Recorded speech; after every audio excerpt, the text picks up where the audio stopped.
Hey guys, what's up today with the one and only vote is your UU doubles match. And, it's been a long time, and I've always wanted to have a doubles match where I use something like a Zapdos with Discharge and pair it with a ground type with Earthquake. I also considered maybe using an Electivire to get a speed boost, and then because he gets Earthquake also. But yeah, this works too. Nidoking and Zapdos are gonna form my Wombo combo, and then even Shaman, if it gets paralyzed by Discharge, suppose it resists it, Natural Cure, and then I've got Shed Skin on my Scrafty, who can just kind of sit in there and not really be bothered by Discharge because it doesn't do that much. And my Darmanitan is Scarfed. I think he's gonna go for the Fake Out on Darmanitan because he's gonna do a lot more damage, but he's actually gonna go for Zapdos. Which also works too because he's not sure that my Zapdos is actually physically defensive as opposed to being a just a normal Life Orb Zapdos, I guess. He's going to go for the Sucker Punch on my Darmanitan, which is actually bad because I switched to Scrafty. Then he's got Low Kick, and it does a ton of damage, and I'm just like, well, fuck, Scrafty's going to be useless this battle. And, yeah, he pretty much is.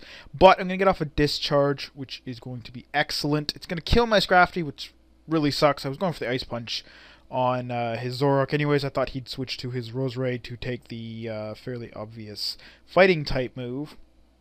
But yeah, he went into Jinx. I don't really know why. It's kind of weird. But I end up paralyzing both of them and getting the first kill of the match, which doesn't really help me. But yeah, two things paralyzed. That's great.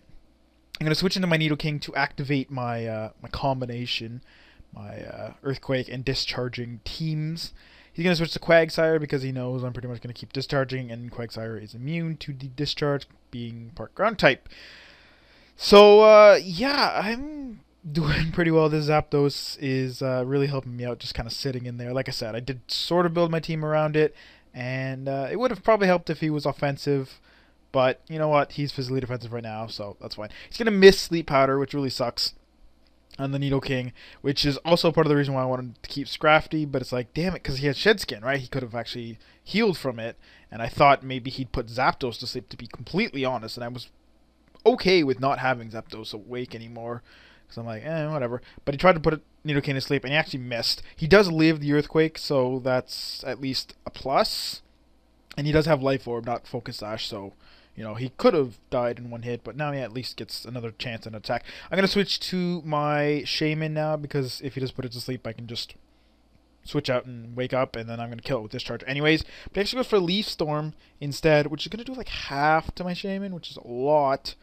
But yeah, now he's going to die to his Life Orb, as I said, which sucks because now when I go to Discharge, the only thing it's going to hit is my own Shaman, because once again, his Quagsire is Ground type.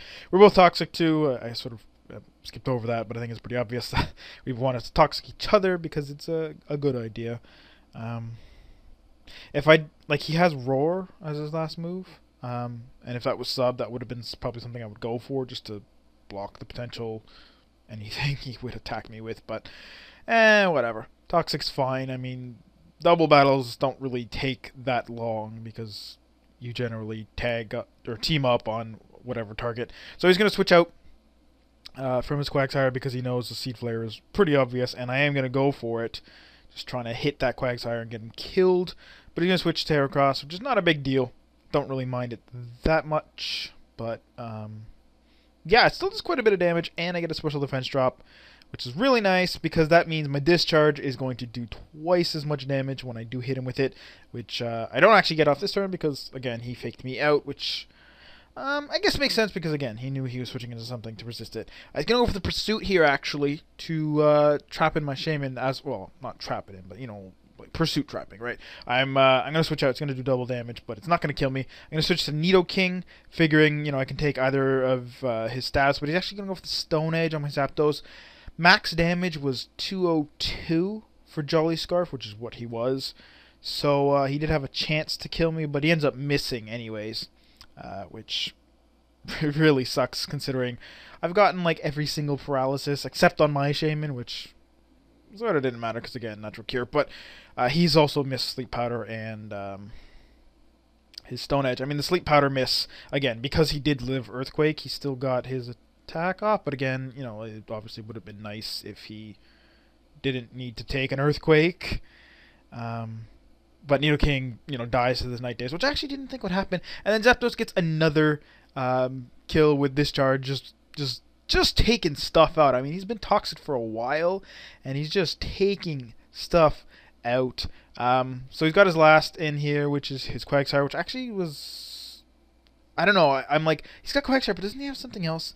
But I'm going to go for the Seed Flare. I switched out Zapdos just on the off chance that I miss. I really wanted to keep Zapdos alive because he was in there, like, all battle, and he got me so many kills. And again, was the main focus of this team. So I figure keep him alive just in case. So I switched him out, and it ends up not mattering. I hit Seed Flare, and he ends up dying. So yeah, he, you know, danced around that Stone Edge to stay alive. He survived Toxic just long enough, and he's got enough paralysis to be the definite MVP of this match.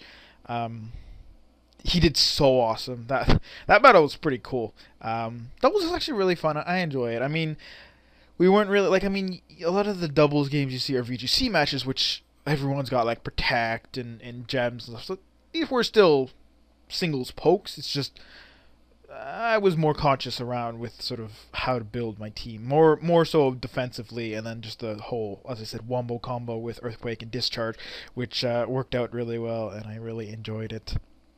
But hope you guys enjoyed it, because that battle was awesome, and I'll see you all on Friday.